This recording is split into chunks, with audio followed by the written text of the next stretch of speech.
Have you ever wondered why, decades after segregation supposedly ended, the lines of inequality still shape the neighborhoods we live in, the schools our children attend, and even the hospitals we rely on?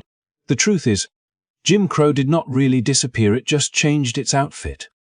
Today, racial inequities are hidden in plain sight, woven into politics, law enforcement, housing, education, healthcare, and even access to the internet.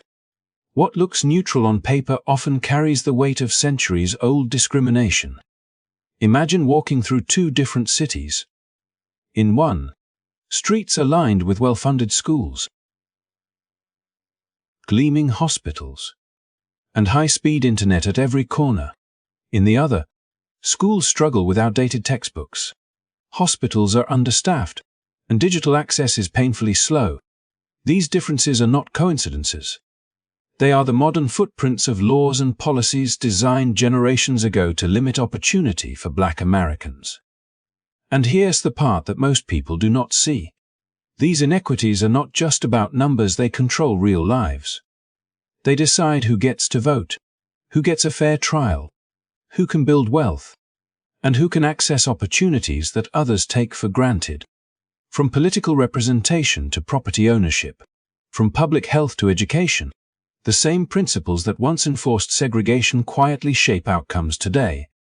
In this deep dive, we are going to unpack the hidden systems that continue to perpetuate inequality in ways most of us never notice.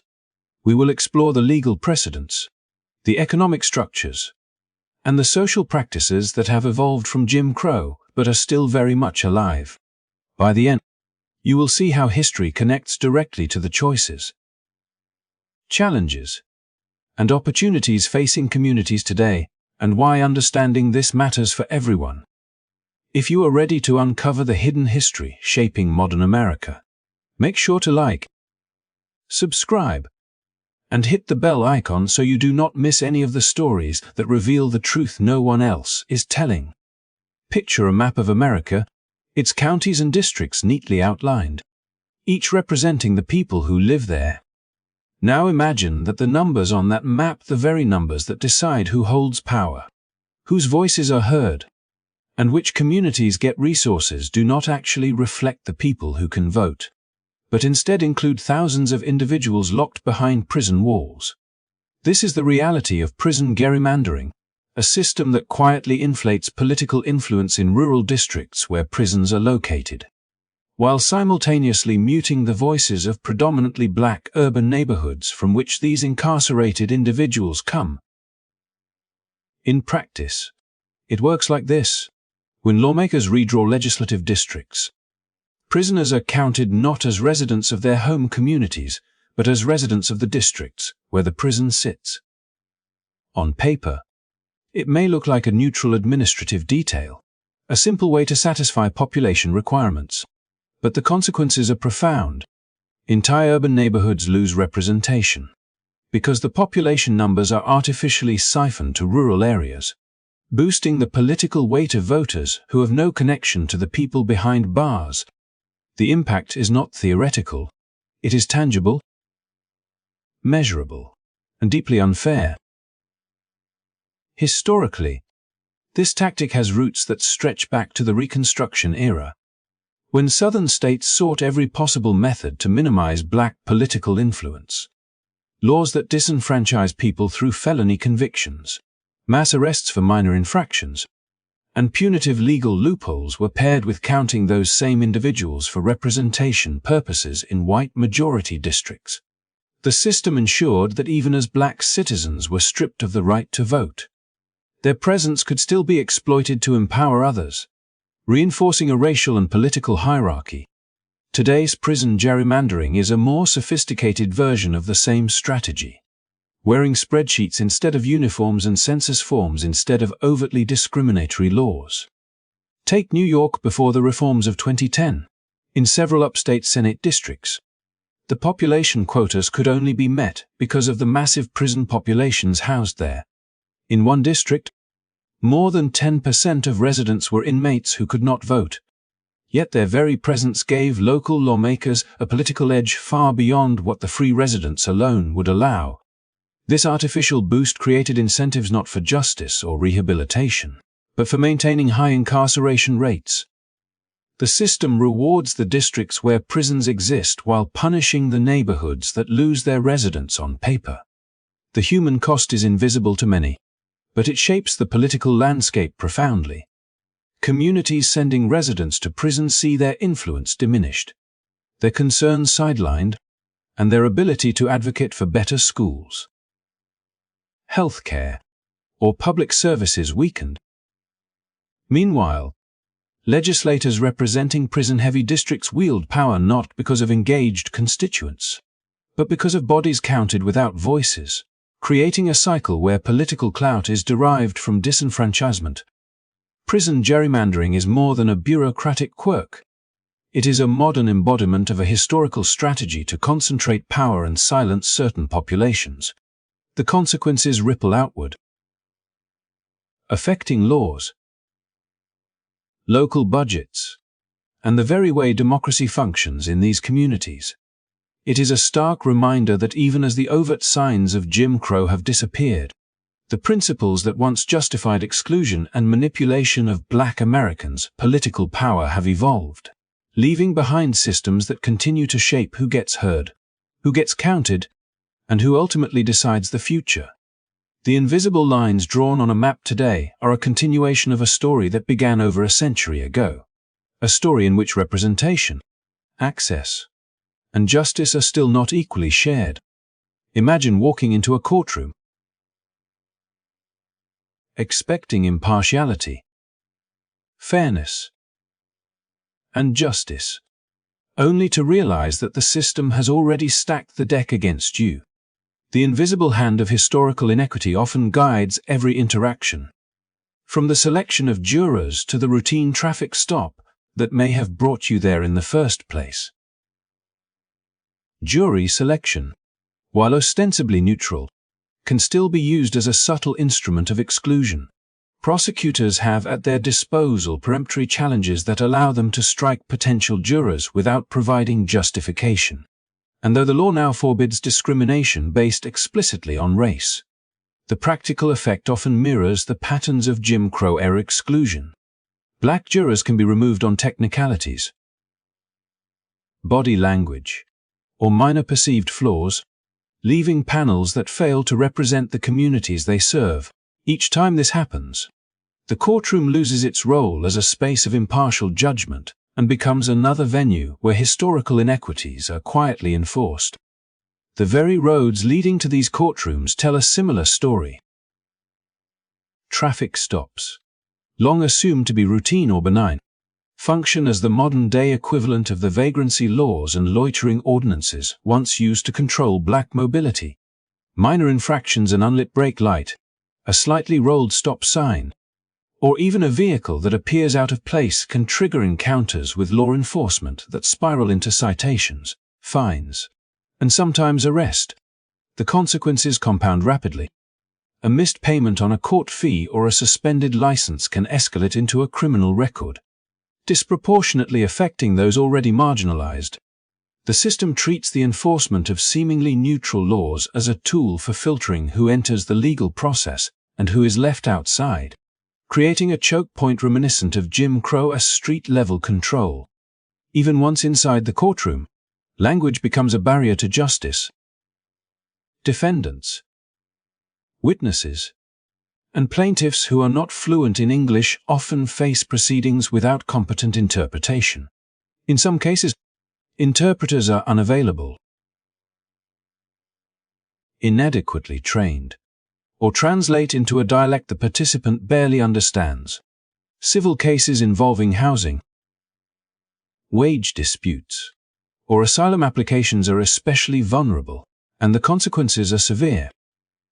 Lost homes, denied legal protections, and jeopardized immigration status. Just as literacy tests were once used to block black citizens from voting, language barriers operate today as a subtle yet powerful mechanism of exclusion, denying full participation in the legal system and reinforcing generational disadvantage. When jury selection, traffic enforcement, and language access converge, the cumulative effect is staggering. Representation is skewed, freedom is constrained, and rights are conditional rather than guaranteed. Each process, carefully cloaked in procedural neutrality, carries forward the logic of Jim Crow, shaping outcomes in ways that are invisible to many yet devastatingly real to those affected. It is a system where power is amplified for some and systematically denied to others, where historical injustices find new forms, and where the promise of equality remains deferred. Understanding these mechanisms is not just a matter of history. It is a lens for seeing the present, recognizing how structural inequities persist, and confronting the ways in which access to justice is still contested terrain in America. Across the American South, there are pieces of land that tell stories older than any map can capture, parcels passed down through generations, often without formal deeds or clear legal documentation. These are the lands of black families who, after emancipation, sought to claim a piece of stability and wealth in a society structured to deny them both. Over time, these properties became tangled in a web of legal ambiguity known as Heirs property, a system where multiple descendants hold undivided interests, sometimes dozens of co-owners, each with a theoretical right to the land. On the surface, this seems equitable, everyone has a stake, but in practice, it creates vulnerabilities that predators are all too ready to exploit. Speculators, developers, and timber companies have long recognized the loophole. They identify fractional interests, often purchased for a fraction of their value from distant relatives who have little connection to the property, and then push for a forced sale in court. In one fell swoop, a family farm that has stood for generations can be auctioned off, not to the heirs themselves, but to outsiders who see opportunity in the land's timber, minerals, or location. The family loses not just property, but wealth, a source of security, and the political influence that comes from land ownership. Each parcel that leaves black hands is another story erased, another foundation of community destabilized. The historical echoes are unmistakable. In the late 19th and early 20th centuries, black landowners faced discriminatory taxation, fraudulent deeds, intimidation, and outright violence to force sales, all designed to strip wealth and power from communities that were only beginning to build them. Heirs property laws, cloaked in neutral legal language, perpetuate the same outcomes without the overt racial markers. According to USDA data, Heirs property is the leading cause of involuntary black land loss in the South, and since 1910, black farmers have lost nearly 90% of their land.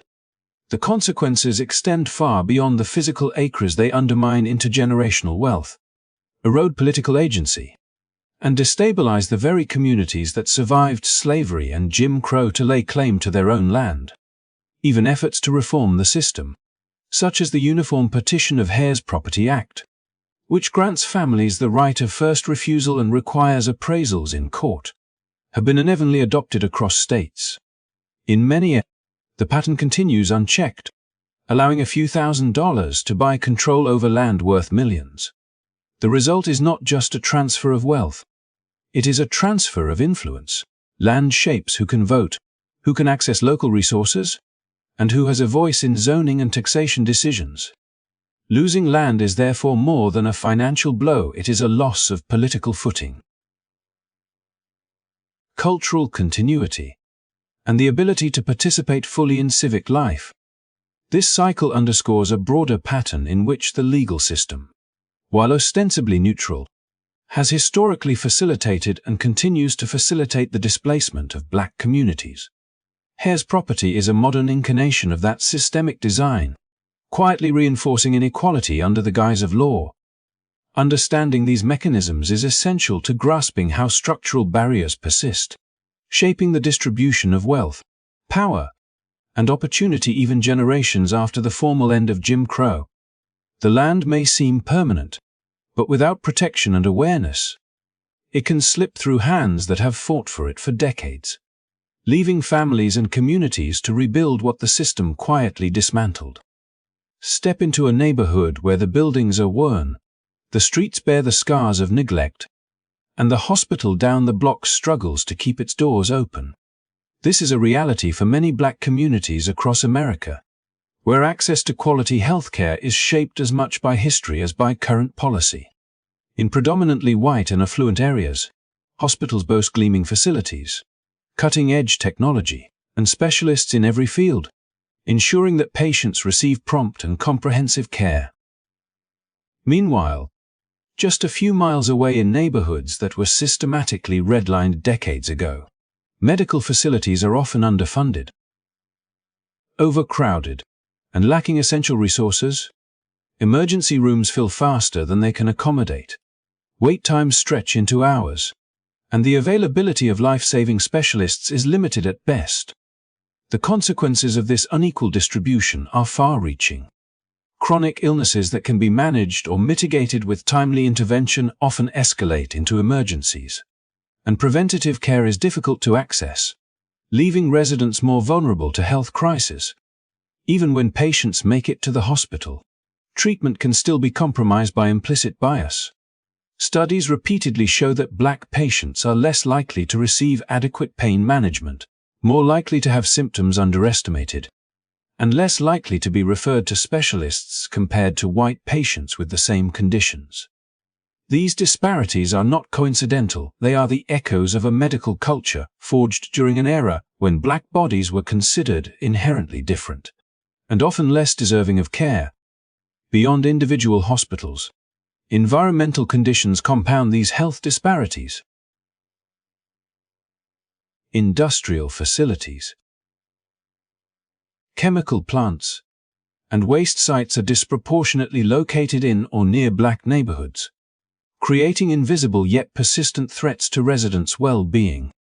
Cancer Alley in Louisiana, the lead contaminated water of Flint, Michigan, and countless other examples illustrate how toxic exposure is often not accidental but a product of decades-long policies that marginalized communities through zoning, housing segregation, and economic neglect. These environmental hazards translate into higher rates of respiratory illness, cancer, and other chronic conditions, placing additional burdens on already under-resourced healthcare systems. The COVID-19 pandemic laid bare the devastating effects of these disparities, as Black Americans faced higher rates of infection, hospitalization, and mortality not due to biology, but because of unequal access to healthcare, frontline work conditions, and systemic underinvestment in their communities. Calls for systemic reform often clash with the same barriers civil rights activists confronted in the 1960s.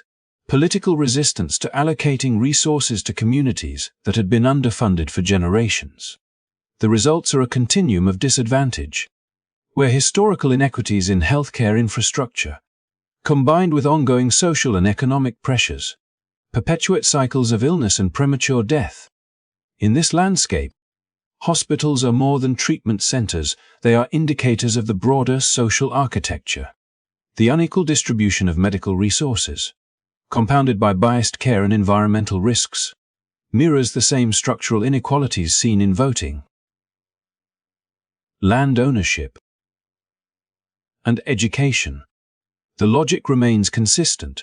Communities systematically denied resources, voices, and protection continue to bear the costs of policies designed under the guise of neutrality, but rooted in exclusion. Understanding this continuum reveals how the legacy of Jim Crow persists not just in law or policy, but in the very air residents breathe, the streets they walk, and the healthcare available when they fall ill. It is a stark reminder that inequality is woven into the fabric of everyday life. Demanding awareness, accountability, and action to begin dismantling these enduring barriers. As we step back and look at the bigger picture, it becomes painfully clear that the legacy of segregation is far from a chapter closed in history books, it is alive in the very streets. schools, and homes of America today. Public education, often celebrated as the great equalizer, tells a different story when examined through the lens of property taxes and historic housing patterns. Schools in wealthier, predominantly white neighborhoods receive ample funding from local property taxes, enabling state-of-the-art facilities, well-compensated teachers, and a wealth of extracurricular opportunities. Meanwhile, schools in historically black neighborhoods, whose property values were suppressed through redlining and restrictive covenants, struggle with outdated textbooks, overcrowded classrooms, and insufficient resources, locking generations of students into an opportunity gap before they even step inside the school doors. This inequality extends beyond the physical walls of the classroom. As learning increasingly moves online, broadband access has emerged as the new frontier of educational equity. High-speed internet reaches affluent neighborhoods first, while historically underserved black communities often contend with slow connections. Outdated infrastructure, or complete lack of service. The digital divide compounds the funding disparities, leaving students in underconnected areas struggling to complete assignments. Access information, or participate fully in modern education. When the pandemic forced classrooms into virtual spaces, these gaps became glaringly obvious, as children sat in parking lots or crowded homes just to connect to lessons, illustrating that opportunity is still dictated by where you live and who you are. The interplay of funding inequities and digital exclusion is a modern manifestation of the same principles that guided Jim Crow-era policies. A system that looks neutral on paper but consistently produces unequal outcomes along racial lines. Property. Political influence. Healthcare access. And now digital infrastructure all contribute to a cumulative effect that shapes life chances from birth. Often beyond the control of the individuals affected, it is not merely a matter of resources, it is a matter of structural design, where historic injustices continue to reverberate across generations, influencing who succeeds, who struggles, and who is left behind. But recognizing these patterns is the first step toward change. Understanding the mechanisms that perpetuate inequity empowers communities, policymakers, and allies to challenge the structures that maintain these disparities. By investing in equitable school funding, expanding broadband access to underserved neighborhoods, and addressing the systemic barriers that shape opportunity, society can begin to dismantle the invisible walls that still separate communities. Every policy reform, every investment in infrastructure, and every advocacy effort chips away at a legacy of exclusion, creating the potential for a future where opportunity is determined not by zip code or skin color, but by talent, effort, and aspiration. Thank you for joining this deep dive into the ongoing effects of historic segregation and systemic inequities. Your awareness and engagement are part of the solution. And together, we can help amplify the voices and stories that have too long been ignored. If you found this discussion meaningful, please like this video, subscribe to our channel, and hit the notification bell so you won't miss future content that explores history, justice, and the ongoing struggle for equality. By staying informed, sharing knowledge, and supporting equitable initiatives, you are contributing to a world where opportunity is accessible to all.